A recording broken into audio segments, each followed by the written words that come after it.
हुकूमत की तब्दीली के लिए कोई साजिश नहीं हुई, तर्जुमान पाक फौज ने बयानिया यकसर मुस्तरद कर दिया। कौमी सलामती कमेटी के दोनों इजलासों में हमारी तरफ से क्लियर बता दिया गया था कि कोई सबूत नहीं मिले। तीनों सर्विसेज चीफ्स भी मीटिंग में मौजूद थे। DG ISPR।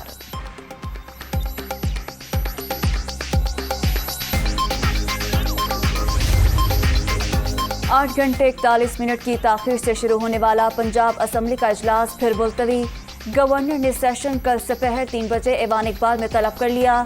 खेल तमाशा करने नहीं आए, इजलास भी होगा, बजट भी पेश करेंगे, हमजा शहबाज की ललकार। और अपोजिशन की हंगामा आराई के दौरान सिंध का 1714 अरब रुपए का बजट पेश।